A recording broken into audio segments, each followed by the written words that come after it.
like the overseer of the government that would have the enforcement responsibility. I think Fabian is right. It's much wider than employment. An unregistered business isn't just going to have unregistered labor. It's going to not be registered for tax purposes. It's not going to be paying social insurance contribution. It may not have a trade license. It will almost certainly try to duck import duty because it can hardly pay import duty if it's admitting that it's not registered. So there is a problem here. It's a big dislevel of the level playing field. And if there is genuine consensus between government and business that this has got to be aggressively tackled on a zero basis, I don't think any government will ever be objecting to that. I'm going to interrupt you there because time's up, but a general comment, gentlemen, on whether you feel that the different bodies at present cooperate sufficiently. Well, look, I believe that there are people who are coming through the frontier to do business in Gibraltar who are paying import duty because they're bringing in such big stuff that they can't but be paying import duty. And therefore, if they are coming to Gibraltar to do business and they're paying import duty, if we did have the e-government that we were promised 4 years ago that we haven't had yet from the GSD and we're being promised again, and that we would really deliver if we're elected, then the left hand would know what the right hand is doing, and it will be very easy both for the authorities in Gibraltar and the traders in Gibraltar, and the trader who comes in himself to regularize his position, and everyone will be satisfied that there would be a more level playing field. That's the beauty of the possibilities of having real e-government. It can make it easier for everyone. Even the person who today would say is plying his trade illegally, because he'll know he pays his duty and he declares how much he's selling for and he pays his profit tax based on that. Keith? No, I don't think that people are, or departments are working sufficiently closely with each other. I think we have different manifestations in different fields. This is one of them. Enforcement of health and safety laws may be another, where there could be a link between departments, because isn't it? I mean, a lot of, for example, the criticism of deficiencies on enforcement of health and safety happens to be perhaps in the construction industry, where there's probably, from the representations that we get as a party, issues also of unregistered or illegal labor, and that's something that needs to be looked at. But it's a manifestation of a culture, perhaps, of an insufficient history of working together as departments, of people feeling that they're very ring-fenced in the environment department, very ring-fenced in the employment department, not talking to each other sufficiently, not talking to each other when they're in housing and trying to deliver a service to social services. And I think we need to, the e-government agenda is very much of streamlining. It's the one-stop shop culture that I think needs to be injected into all this debate. Certain things are coming through. Peter, just to wrap up this there is some, increasingly more, but not enough. More working together needs to be done. Let me give you an example. One of the advantages and one of the reasons why we merged social insurance and tax was precisely so that they could be collected and enforced together.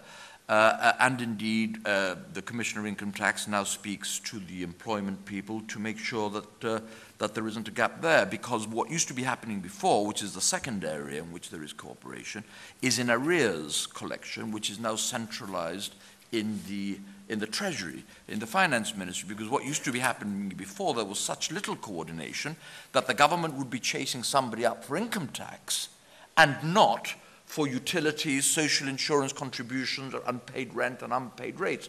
All of that is now a thing of the past. So for arrears collection, and indeed for compliance with tax, social insurance registrations and things of that sort, there is now an increasing amount of coordination, but I agree with my two opponents that there is much, much more that can be done by way of coordination. Okay, we'll move it on now, just a few minutes away from the break, and question 7, which I think, Peter, you're in pole position on, and this is the question of IT. No, it's Fabian, I'm so sorry. I need an assistant here. Gemma, where are you? And I need you. The question number 7, Fabian starting, is, and this is the IT question, would your party commit to invest in an IT backbone for government departments so that businesses can comply with necessary customs, stroke tax, stroke registration, stroke payment obligations online? The short answer is yes, and the long answer is to say that this is an issue we've addressed not just in our manifesto for this coming general election, but in our discussion document for the future of the civil service and the Gibraltar Development Corporation, where we've actually identified that this is one of the key drivers of inefficiency, the inability of people within the public sector to deal with the private sector at the same level of IT solutions means that it's almost impossible for them to turn things around quickly. I was told by somebody at the GGCA union when we first asked to meet them when I became the leader of the party, that he sometimes receives emails with attachments that he cannot open in the office and is therefore not able quickly to turn them around because he hasn't got the software to open that particular type of PDF or whatever it is that he is given. Look, frankly, it is unforgivable that that should be the case in this day and age, and we should not be criticizing those who work in the public sector for not being able to do their jobs. We should be criticizing those who are supposed to put these tools at their disposal so that they can do the job. Peter tells us that now it has been more fully integrated, that one part of the government that's chasing you for arrears should know that you're interacting with another part of the government. But it's not happening as it should. For example, you might have arrears at the tax department and they might not be able to find you. And that morning you might have an MOT with your car down at Eastern Beach at the MOT test centre. We need to fully integrate all the arms of government. It's not difficult, and the investment... Isn't it? It isn't difficult. Look, isn't it expensive? Frank, you've worked at Sky News, and every news desk is integrated and organized, and of course it's expensive. But the cost of doing so will be returned in droves with the amount that you will garner from the government that knows what's happening at the frontier, what's happening in arrears, what's happening at social services. If it has started, then it must go further. And IT is the solution. Instead of a one-stop shop for these issues, we're talking about a click of the mouse. Okay, I'm sure we'll come back to that. Thank you very much for that. Peter? Well, of course, we inherited none, and we could argue... It was a different world. We could argue, well, there were computers 15 years ago. Yes, but no internet and no networking. I see. Well, I can tell you that we inherited none, and that there's been a very significant investment. Clearly, whilst there has been much internal interacting between government, there are now departments whose internal records, the government cannot interact with the public in terms of e-government until it has computerized itself internally, until all its basic data about citizens is in its system, you know, and the income tax is now there, the social insurance department is still not there. There are many departments that are there, many departments that aren't. Look, there are limited and finite resources in terms of recurrent budgets, and the government makes available a sum of money for this year, for this purpose every year, and the matter is being worked through. You know, the Customs Department has had a world-beating new Assecuda system. The United Nations sends other small countries to Gibraltar to see it. There is a fair amount of computerization work going on, but if you say, look, is the government ready today to do everything with the citizen online? The answer is that it isn't. Could it be if it decided to invest... Well, it wouldn't be if you were returned. But it perhaps would be. the other two parties would be ready. We would continue to do it, and we have said in our manifesto that we will accelerate the rate of expenditure in that area, but it would require a very significant acceleration in the rate of expenditure. How much? Well, our income tax, our computer people speak of multiple six-figure sums. In other words, you're talking about several £million a year for a short period of time to do it. I have no doubt that Fabian is right, it is worth doing, and I agree that it should be done, and I think that it will be done. Okay. You said it would be done by now in your last manifesto. Yeah, well, there are many other commitments that haven't been carried out. Commitments. I know. That's life, folks.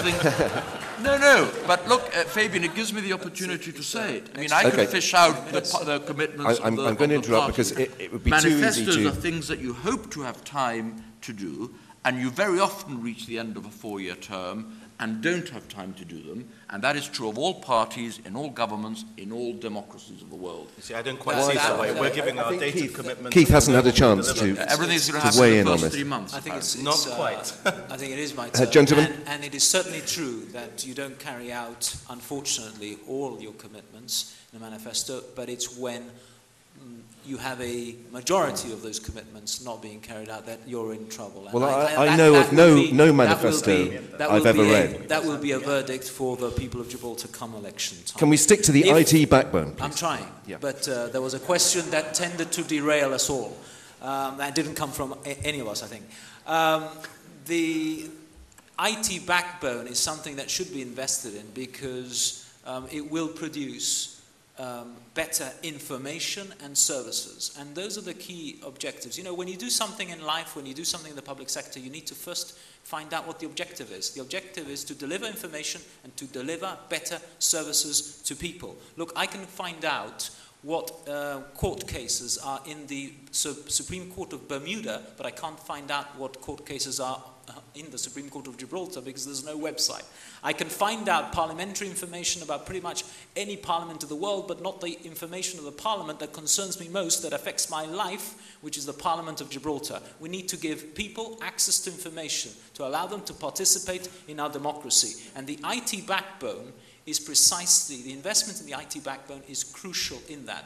And let's not underestimate the frustration that the civil service feel on this. This is not just the frustration of the business sector.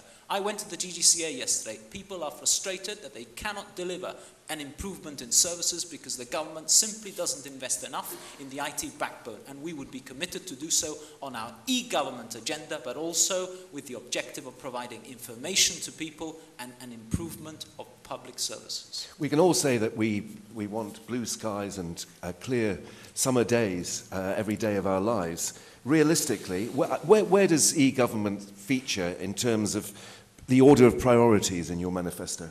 It features highly because, look, this is about the same debate that we've been having in a different context about priorities. People make judgments as to priorities, and in our judgment, we would have invested in support services, in infrastructure that would have delivered real returns to business, real improvements in social services, rather than invest so heavily now in an airport terminal like the government did. And that we think was wrong, and we would instead have invested that money, and the airport terminal was necessary, but not now. We would instead have invested that money in a different list of objectives, amongst which would have been the IT backbone to produce better services for people. Peter said in May 2007 that the airport terminal was going to cost £24 million. I've got the Chronicle here to prove it. At £24 million, that would have been a good investment. We would have had £50 million left over to invest in IT and to invest in all the other things that are outstanding. IT is the future. If we're not there with IT very soon, we will miss the future. It's important for the citizen not just to be able to pay government online, he needs to interact at every level with the government online, and not just with the government, with the parliament, with his politicians. He needs to have a card that allows him access to car parks, that allows him to go on the bus, and the government knows who is entitled to that and is not entitled to that as a result of the infrastructure electronically that it has. And to put that question that I asked Keith previously, is it on page 1 of your manifesto? It's not on page 1, but everything in our manifesto relies on e-government. So therefore, it's on page 0 through to page, I won't give it away. Okay. And Peter, to sum up this question. Well, I mean, clearly it's desirable. You know, there are a huge number of demands on government expenditure. You mustn't confuse recurrent expenditure with capital expenditure. And it's just a question of the choices that you make. I think it's important. I think there have been other priorities. And of course, it's facile to say the airport is too expensive, and had it been a few £1 million cheaper, we could have done everything else under the sun. Well, that is not a hugely persuasive political debate. The fact is that we've done a huge amount across the board, and of course the incumbent is always at a disadvantage when the debate takes place around what hasn't yet been done, ignoring all the things that have been done. That is a facile debate, but as the incumbent, I take responsibility. and we're not going down that road. I'll try and stick to the subject of the question as much as possible. Last question before the break. This is quite a long one, but I think it's going to touch quite a few of your hearts. GFSB has received overwhelming feedback from its membership relating to the inadequate number of hours government departments stay open and the poor level of service received from public sector entities when you actually get there. I've experienced it myself, actually, in the 3 days that I've been in Gibraltar, a noticeable lack of service standards that we would take for granted in the UK. The UK's got a lot of problems, but and is not a great service economy compared with some other European competitors. But I think it is superior to Gibraltar when it comes to standards of service. The question to the 3 leaders is, would you be prepared to commit to increasing the number of hours that government counters remain open in line with business hours? And would your party commit to customer care training for individuals within the public sector, including, it adds helpfully, taxi drivers?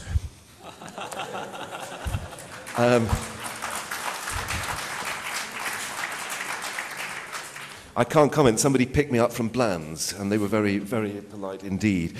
I think it's Keith this time. I think it's Peter. Peter. It's Peter, is it? Good luck.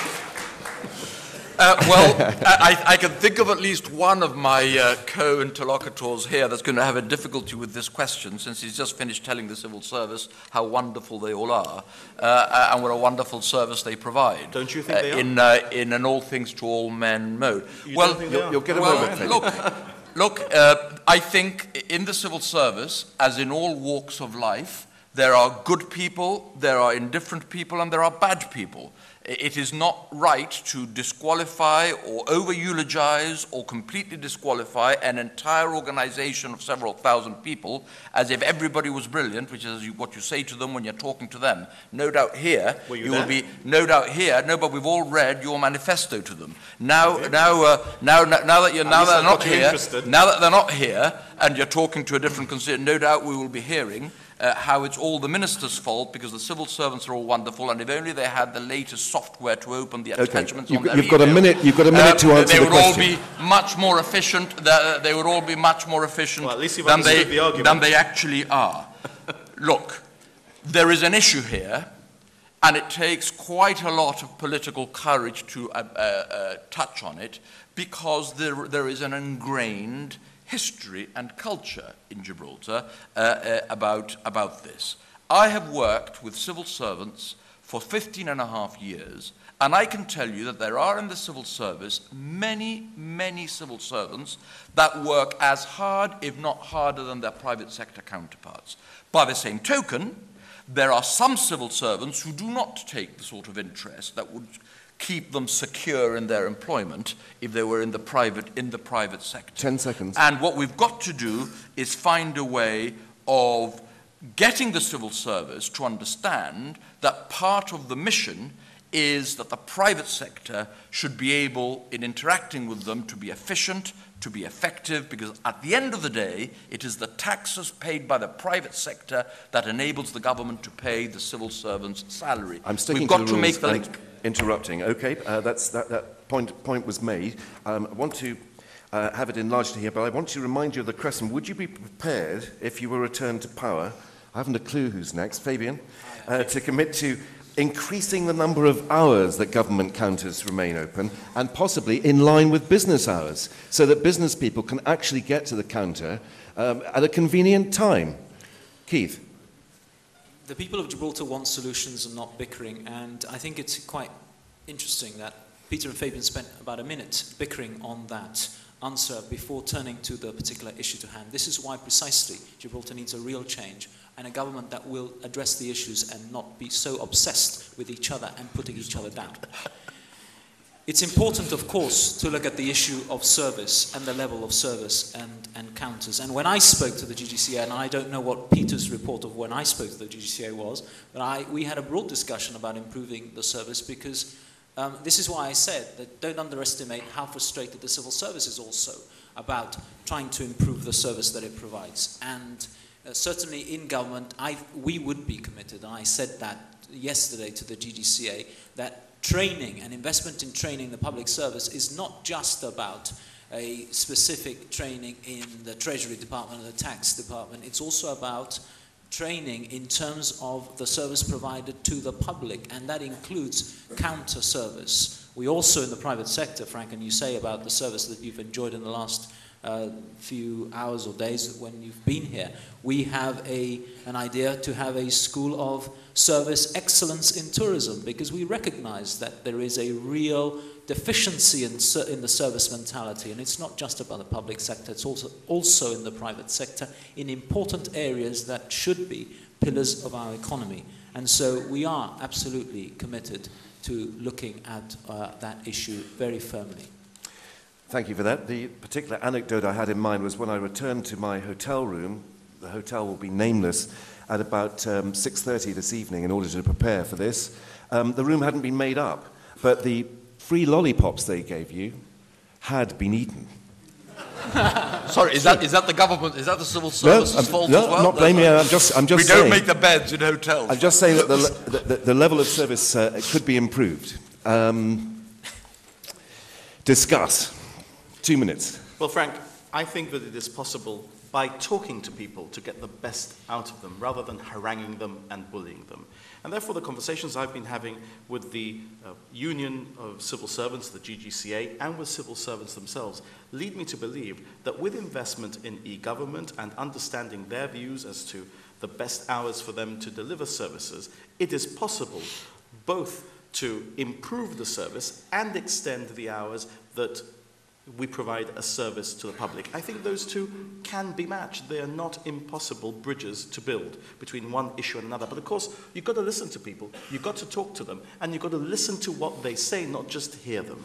Now, if you do that, I think it is possible not just to deliver longer hours of service, it is possible also to deliver better service by continued training of our public servants. They haven't had much to date, and also continued training of those who are in the hotel, catering and tourism industry, who are looking forward to that sort of training if it were to be provided to them. Gibraltar must never rest on its laurels. We mustn't beat ourselves on the back too harshly either. I think that we enjoy a very good standard of living across the board, and that means that everybody's entitled to work for a decent wage, a decent number of hours. But we have to improve in much of what we do. And those improvements can only be delivered with real training of people. In Spanish we say, how would you propose to do that? Nace sabiendo. Nobody is born knowing. You've got to give people the training that they want. One of the things that the Civil Service Union is saying to us is, look, we want continued training. We want the concept of continuing professional development, even in the service. Why not? If we provide it and we make that investment, there will be a better return for the private sector business that